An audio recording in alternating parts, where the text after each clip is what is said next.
स्वागत है आपका हॉर्नबिल टीवी भारत पे। मैं हूं आपकी एंकर के क्रिजानियो सोनो। आइए देखते हैं आज की बड़ी खबर। आज की बड़ी खबर ये है कि कांग्रेस कार्यालय के बाहर अमेठी में हुई हाई वोल्टेज तोड़फोड़ की घटना। रविवार की रात एक स्कॉर्पियो सवार बदमाशों ने किया हमला, जिसमें लोग हुए घायल।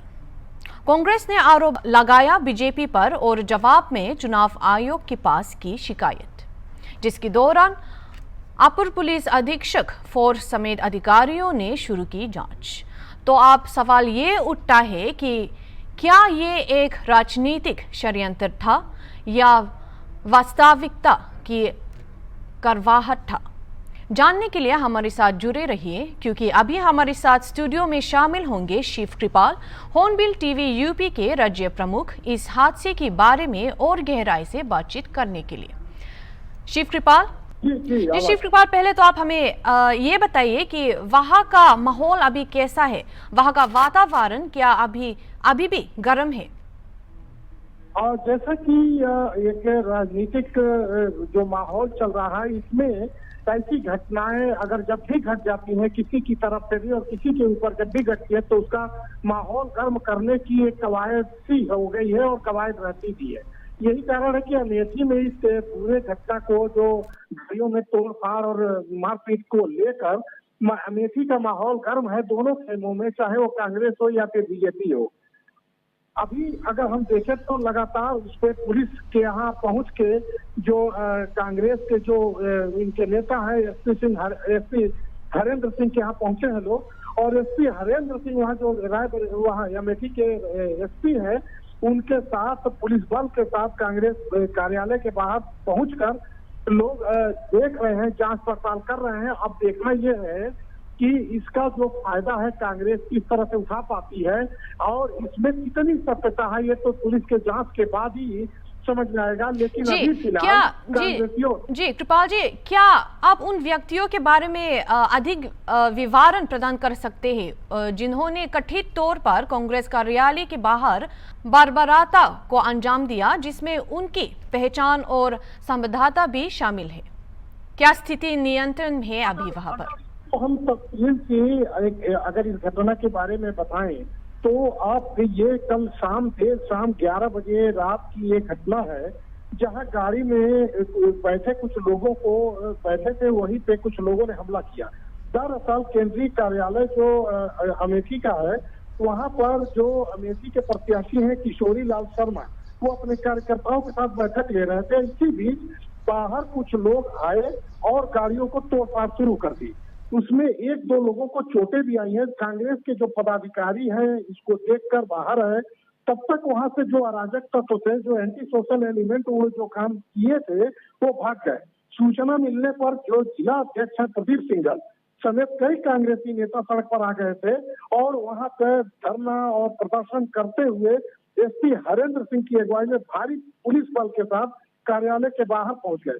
खबर लिखे जाने अभी तक जो खबर मिल रही है, वहां तक अभी तहरीर तो मिल गई है उनको पुलिस थाने में, लेकिन वो कौन कौन लोग थे उनका कोई नामजद तहरीर नहीं मिली है और कोई नाम नहीं अभी पूरी तरह से डिस्क्लोज कर पाई है पुलिस कि उससे क्या कारण है और किस लिए ये कुल घटना को अंजाम दिया गया। तो कुल मिलाकर अभी भी पुलिस के एक तरह से कहे कि जांच पड़ताल के को गोल गोल घुमा रही है।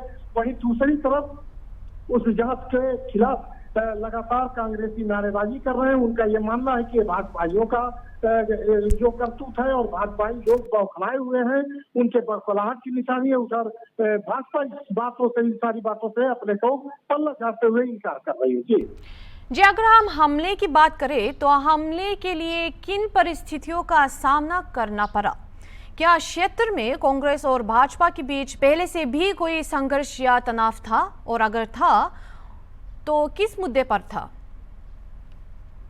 जैसा कि आप जानती हैं और सभी जानते हैं कि अमेठी और रायबरेली सीट इस समय क्या कभी भी हॉट सीट रही है।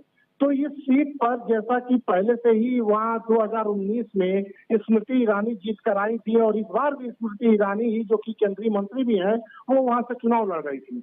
ऐसा माना जा रहा था कि अब यहाँ से कोई गांधी परिवार का आएगा, लेकिन उनके न आने के बाद यहाँ से किशोरी लाल उम्मीदवार बन गए। अब किशोरी लाल के उम्मीदवार बनने के बाद से वहां पर एक तरह से आज से प्रियंका गांधी पूरी तरह से अमेठी में डटकर किशोरी लाल के पक्ष में चुनाव प्रचार करेंगी। तो कहीं ना कहीं यह कहा जा सकता है कि अगर प्रियंका गांधी वहां अमेठी में डटकर और चुनाव प्रचार कर रही है किशोरी लाल के पक्ष में, तो इसका हो सकता है कि जो दूसरी सबसे बड़ी बात है कि जो एंटी जो इनकम्बेंसी फैक्टर है वहां अमेठी में, वहां स्मृति ईरानी को लेकर बहुतायत लोगों में कहीं ना कहीं थोड़ी नाराजगी भी है। तो अब हो सकता है कि इन सब बातों के पीछे कोई ये किसी से कोई बात कहा सुनी हो गई हो और उसको लेकर ये एक ईंट पत्थर चल गया हो और गाड़ियों पर लोग हमला कर दिए हो। लेकिन अभी ये पूरी तरह नहीं कहा जा सकता कि भाजपाई ही हमलावर थे। अब तो ये जांच के बाद पता चलेगा, लेकिन दोनों दलों में अमेठी में और रायबरेली दोनों जगह गर्माहट तो जरूर है। जी जी कृपाल जी, तो क्या हम ये मान सकते हैं कि जो घटना घटी है, घटना में अभी एक सवाल पूछती हूँ मैं आपसे, घटना में कितने लोग घायल हुए और उनकी चोटों की सीमा और प्रकृति क्या है? और जैसा कि जो गाड़ियों पे ईंट पत्थर चले और लाठी डंडे चले, तो उस गाड़ियों में जो लोग बैठे थे उनमें से निकले, उनका जैसे ही उन्होंने विरोध किया तो उसमें तकरीबन 3 से 4 लोगों को चोटें आई हैं, जो कि बहुत बड़ी कोई चोट नहीं है।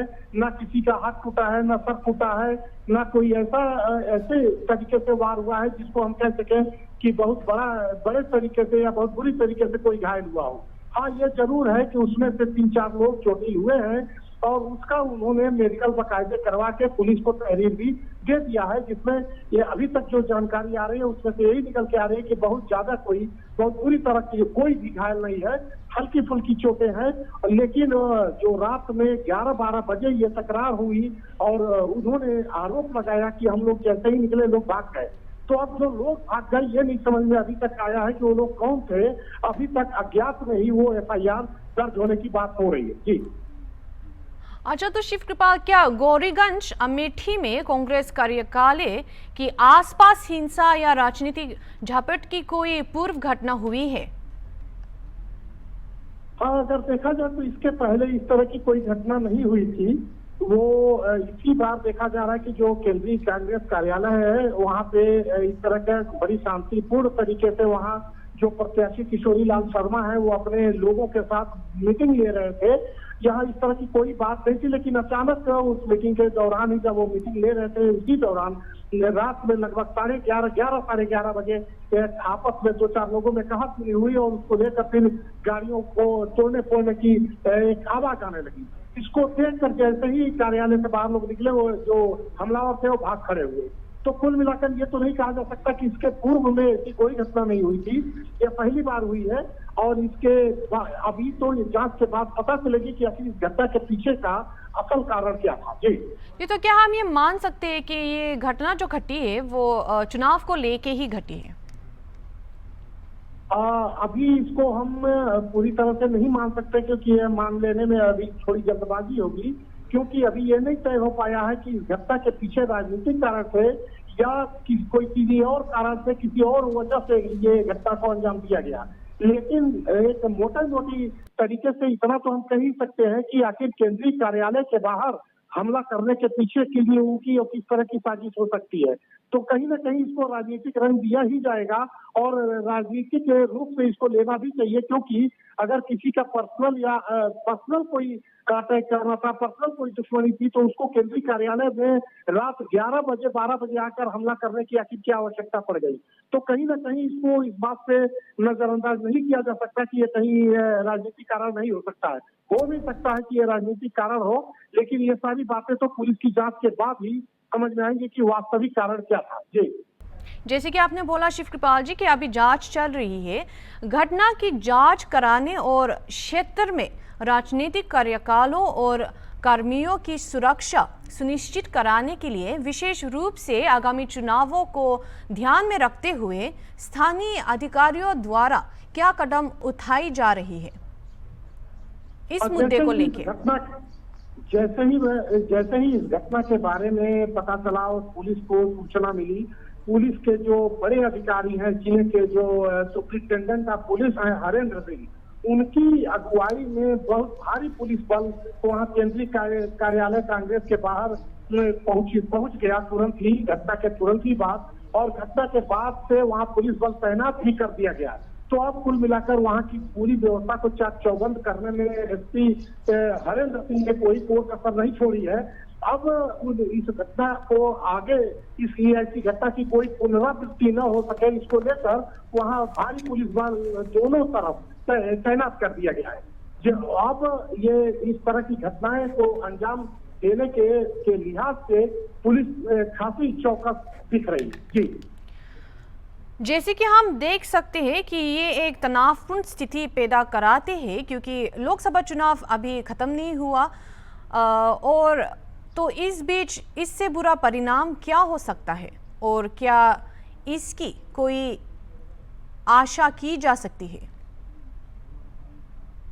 और अभी अगर हम देखें तो जो परिणाम इसके कुछ ऐसा हम नहीं कह सकते कि इसका कोई दुष्परिणाम होगा, क्योंकि कोई इस तरह की बड़ी घटना ये नहीं कही जा सकती। एक मामूली सी झड़प थी, एक दूसरे के लोगों पे नारेबाजी थी और कहीं न कहीं 2-4 गाड़ियों पे टूटे फूटने का ये मामला है और हल्की फुल्की चोटें आई हैं।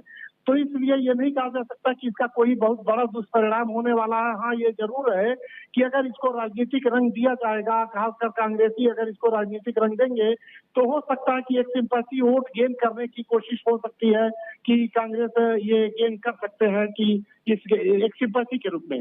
लेकिन इसका कोई बहुत बड़ा कोई परिणाम नहीं निकलना है। ये कोई बहुत बड़ी घटना भी नहीं है, ये कोई बहुत बड़ी मारपीट भी नहीं है, ये बहुत हल्की सी एक देखा जाए तो छोटी सी घटना है।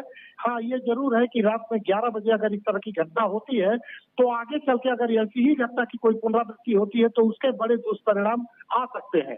तो इसलिए इस पर पुलिस भी पूरी तरह से चौकसी बनाए रखी है। पुलिस की नजर लगातार ऐसे जो एंटी सोशल एलिमेंट है उनके ऊपर नजर बनाए रखी है और पुलिस इस पर पूरी तरह से कार्रवाई कर भी रही है और कहीं न कहीं अब भारी पुलिस बल तैनात करके ऐसी कार्रवाई को रोकने की कोशिश भी पुलिस कर रही है। जी कृपाल जी, क्या इससे पहले कोई दूसरी घटना घटी है चुनाव को लेके, चुनाव शुरू होने की बात?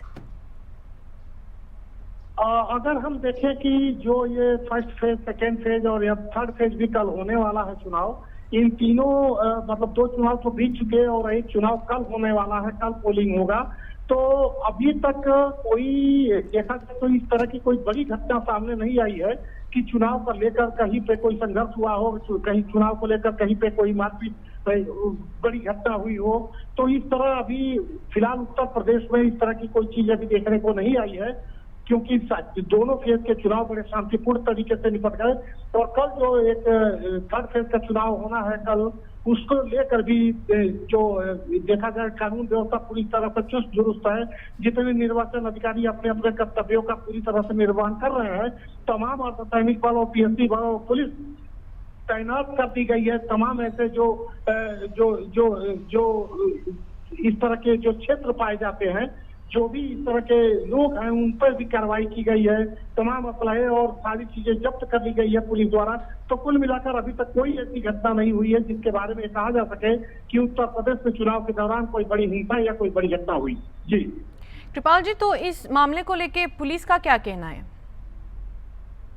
और जैसा कि मैंने पहले ही बताया कि इस पूरे मामले को लेकर पुलिस बल तुरंत हरकत में आ गई और पुलिस बल इस पर पूरी गंभीरता से लेते हुए पुलिस बल तैनात कर दिया गया है दोनों कार्यालयों के सामने, जिससे कि इस तरह की कोई घटना न हो सके, ताकि कोई भविष्य में ऐसी छोटी छोटी घटनाओं को लेकर कोई अनहोनी हो जाए। तो इसको लेकर स्वयं जिला पुलिस के मुखिया जो एसपी हरेंद्र सिंह है, वो खुद ही काफी इसको सेंसिटिव मुद्दा मानते हुए, इस चीज को सेंसिटिव समझते हुए वो अपनी कार्यवाही कर रहे हैं और लगातार उन लोगों के धर पकड़ के लिए पुलिस लगातार दबिश दे भी रही है कि जो लोग भी इसमें शामिल थे उनको तत्काल पकड़ के और उन पर कोई पुलिसिया कार्रवाई करते हुए कानूनी कार्रवाई किया जाए। जी शुक्रिया कृपाल जी, हमें जानकारी देने के लिए। वहाँ से कोई लेटेस्ट अपडेट होगा तो उनकी भी जानकारी देते रहिए हमें। अभी हम देखते हैं दूसरी खबर। ये खबर बालिया के सिकंदरपुर से है, जहां सापा के पूर्व मंत्री और वर्तमान विधायक मोहम्मद राजवी ने गुवाहाटिया पर दिए गए बयान पर मुख्यमंत्री योगी आदित्यनाथ को खुली चुनौती दी है। रिजावी ने दावा किया कि देश में सभी गौमांस व्यापारी हिंदू है, कोई भी मुस्लिम नहीं है। ये उन्होंने बताया। वो सभी भाजपा और आरएसएस से जुड़े हैं, जिनमें अदानी की कंपनी भी शामिल है।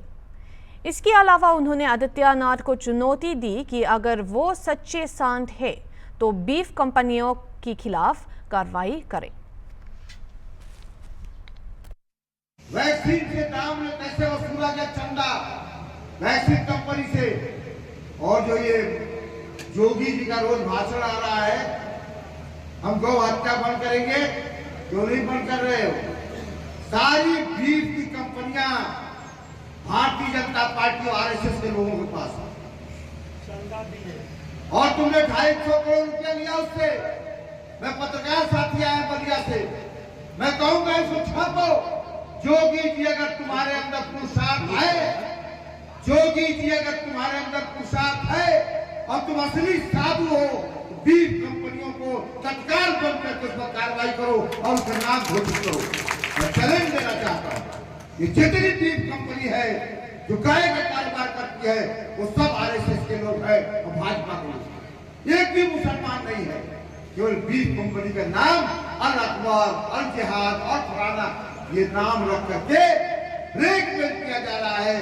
कोई सक्सेना का है तो कोई उसका अडानी का है तो कोई किसी की कंपनी। तो बोलते हो, भ्रम फैलाते हो समाज में, नौटंकी करते हो। ये प्रधानमंत्री मुख्यमंत्री नौटंकी कर रहे हैं, ये भ्रम पर आ रहे हैं साथियों, इनके माया जाल में नहीं फंसना। इसलिए आज केवल हमला एक समुदाय विशेष पर किया जा रहा है, केवल इसलिए कि हम वोटों का पोलराइजेशन करें। हम कैसे वोटों का पोलराइजेशन करें? सेंटिमेंटल चुनाव को कराना चाहते हैं, क्योंकि राम मंदिर का मुद्दा खत्म हो गया और सारे मुद्दे खत्म हो गए, गाय गोबर के मुद्दे खत्म हो गए। अब कैसे पोलराइजेशन हो? ये रोज नई नौटंकी देश का बादशाह कर रहा है और उत्तर प्रदेश का शहंशाह कर रहा है। जो पुरुषार्थ है बीफ कंपनियों के मालिक का नाम जोगी जी घोषित करें और उस पर प्रतिबद्ध लगा रहे। आज की मीटिंगों में मांग कर रहा है, इसलिए मैं कहना चाहता हूँ कार्यकर्ता बाहर साथियों, हमारे बहुत बहादुर साथियां, बहुत बहादुर साथी। प्रधानमंत्री मोदी ने उत्तर प्रदेश की इटावा में एक जनसभा को संबोधित कराते हुए विपक्ष पर जमकर निशाना साधा। उन्होंने कहा कि सापा कांग्रेस की बातें झूठी, वादे भी झूठे हैं। सापा कांग्रेस के नारे झूठे और नीयत में भी खोट है। संविधान एसटी ओबीसी आरक्षण पर भी टिप्पणी कराते हुए कहा कि विपक्ष धर्म के आधार पर बांटना चाहते हैं। अगर ऐसा हुआ तो ये मेरे यादव भाई बहन, मेरे मौर्य भाई बहन, मेरे लोध भाई बहन, मेरे पाल भाई बहन, मेरे जाटव भाई बहन, मेरे शाक्य भाई बहन, मेरे कुशवाहा भाई बहन, इन सबके हक का क्या होगा? ये बहुत बड़े खतरे की घंटी है। साथियों, सपा वाले जिस समाज का ठेकेदार होने का दावा करते हैं, ये भ्रम भी टूट जाएगा। या तो ये अपने परिवार का भला करते हैं या फिर अपने वोट बैंक का। आप लोग याद रखिए, आज भी सपा को पूरे प्रदेश में उम्मीदवार बनाने के लिए अपने परिवार के बाहर कोई यादव नहीं मिला, जबकि ये भाजपा है जिसमें कोई भी कार्यकर्ता बड़े से बड़े पद पर पहुंच सकता है। और इसीलिए आज मध्य प्रदेश के मुख्यमंत्री हमारे मोहन यादव जी मुख्यमंत्री जी के नाते मध्य प्रदेश को दौड़ा रहे हैं। ये है भाजपा की नीति, ये है भाजपा की रीति, ये है भाजपा। उत्तर प्रदेश में 2 चरणों में 16 सीटों पर मतदान संपन्न हो गया है। व्यापक प्रचार के बावजूद मतदान प्रतिशत कम रहा। तीसरे चरण का मतदान 7 मई को होना है, जिसमें यूपी के 10 सीटें शामिल है। तीसरे चरण में मतदाताओं की भागीदारी बढ़ाने के लिए विभिन्न माध्यम का जनता से अपील की जा रही है। उत्तर प्रदेश की मंत्री दानिश आजाद अंसारी ने लोगों से सभी चरणों में अपने मताधिकार का प्रयोग कराने का आग्रह किया है। हॉर्नबिल टीवी के साथ एक बातचीत में अंसारी ने दावा किया कि पिछले चरणों में कम मतदान के कारण भाजपा को कोई नुकसान नहीं हुआ, इसके वजह उन्हें लाभ हुआ। अंसारी के मुताबिक बीजेपी को उत्तर प्रदेश की सभी 80 सीटें जिताने की उम्मीद है। उत्तर प्रदेश सरकार के मंत्री दानिश आजाद अंसारी जी हमारे साथ हैं, मुझसे बात करेंगे। सर, कल तीसरे चरण का चुनाव होने जा रहा है, जिसमें 10 सीटों यूपी की 10 सीटों पर चुनाव होना है। पिछले अगर बात करें 2019 की, तो 2 सीटें जो है उसमें से 8 सीटें भाजपा में थी और 2 सीटें उसमें थी विपक्ष पास थी। क्या लगता है, जिस तरह का लक्ष्य है यूपी में 80 के 80 जो तीसरे चरण में चुनाव होने जा रहे हैं, जो 10 सीटों पर, क्या लगता है आपको? देखिए, उत्तर प्रदेश के हर चरण में जैसे जैसे चुनाव का रथ आगे बढ़ रहा है, आप देखेंगे भारतीय जनता पार्टी के प्रति जनता का विश्वास और गाढ़ा और मजबूत हो रहा है। और हम ये कह सकते हैं कि हमें एक ऐतिहासिक जीत की तरफ हमारी भारतीय जनता पार्टी आगे बढ़ रही है। प्रधानमंत्री मोदी जी के नेतृत्व में हमने जो उत्तर प्रदेश की 80 लोकसभा सीटों में जीतने का जो दावा किया है, ये कोई हवाई दावा नहीं है। आप हर लोकसभा सीटों पर अगर ग्राउंड लेवल पर जाएंगे तो आपको सच्चाई मालूम चलेगी कि जनता के दिलों में मोदी की गारंटी के प्रति एक विश्वास है और जनता पूरी तरीके से मुतमईन है हमारे गुड गवर्नेंस से। जनता ने देखा कि बीते 10 सालों में प्रधानमंत्री मोदी जी ने ईमानदारी से देश और समाज की सेवा के लिए काम किया, भारत की क्षमताओं के विस्तार के लिए काम किया, भारत की उन्नति और अखंडता बनाए रखने के लिए काम किया, भारत के नौजवानों को सशक्त करने के लिए काम किया, महिलाओं को समाज के मुख्य धारा से जोड़ने के लिए काम किया, हमारे जो पिछड़ा दलित पासमानदा मुसलमान हैं उनके उत्थान के लिए, उनके विकास के लिए काम किया। तो इस बीते 10 सालों में जो हमने काम किया, इस काम से आज जनता को विश्वास है कि प्रधानमंत्री मोदी जी ये जनता के सेवक हैं, जनता की सेवा के भाव से ये प्रधानमंत्री के कुर्सी पे बैठे हैं और पूरी ईमानदारी से अपने कर्तव्यों का निर्वहन कर रहे हैं। बिल्कुल, आपने सही कही। गुड गवर्नेंस जो था भारतीय जनता पार्टी का, जो सरकार का गुड गवर्नेंस है, वही गुड गवर्नेंस ही तीसरी बार भी लेके आएगा, ऐसा आपने कहा। जिस तरह से लेकिन वोटिंग का प्रतिशत कम है, कहीं ना कहीं भारतीय जनता पार्टी का कहीं कोई दिक्कत तो नहीं होगी जो वोटिंग का प्रतिशत कम है? और क्या लगता है तीसरे चरण में वोटिंग का प्रतिशत बढ़ेगा? देखिए, कहीं कोई दिक्कत नहीं। भारतीय जनता पार्टी 80, जैसे मैंने बताया, उत्तर प्रदेश की 80 लोकसभा सीटें 400 पार के आंकड़े के साथ पूर्ण बहुमत के साथ सरकार बनाने जा रही है। प्रधानमंत्री मोदी जी तीसरी बार देश के प्रधानमंत्री पद की शपथ लेंगे। निश्चित तौर पे जिस तरीके से जनता ने विश्वास जताया हमारी सरकार के प्रति, हमारी नीति और नीयत के प्रति, पूरी तरीके से जनता हमारे साथ है, जनता का विश्वास हमारे साथ है, जनता का आशीर्वाद हमारे साथ है और हम पूर्ण बहुमत के साथ सरकार बनाएंगे और भारत के विकास की इस यात्रा को ऐसे ही हम जारी रखेंगे। लेकिन जिस तरह से कम प्रतिशत है, वोट के प्रति लोग जागरूक नहीं हो रहे, इसके लिए कल क्योंकि मतदान होना है, कुछ कहेंगे, कोई अपील करेंगे कि लोग घर से निकल वोट करें? देखिए, चुनाव आयोग भी तमाम अपने कार्य कर रहा है और निश्चित तौर पे मेरा ये मानना है व्यक्तिगत तौर पे कि हम सबको वोट ज़रूर देना चाहिए।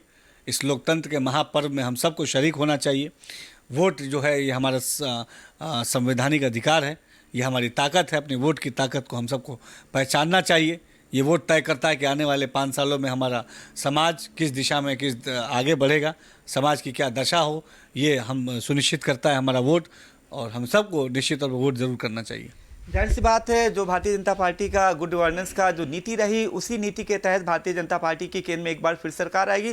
जिस तरह से दानिश आजाद अंसारी जी ने कहा और सबसे बड़ी बात कही कि कल चूंकि तीसरे चरण का मतदान है, ऐसे में लोगों से उन्होंने अपील की है कि लोकतंत्र के महापर्व में वो घर से निकले और लोकतंत्र के महापर्व में वो उनका भी अपना योगदान दें। वीडियो जर्नलिस्ट अनिल सैनी के साथ अनुप चौधरी, हॉर्नबिल टीवी, लखनऊ। अभी के लिए इतना ही, और खबरों के लिए देखते रहिए हॉर्नबिल टीवी।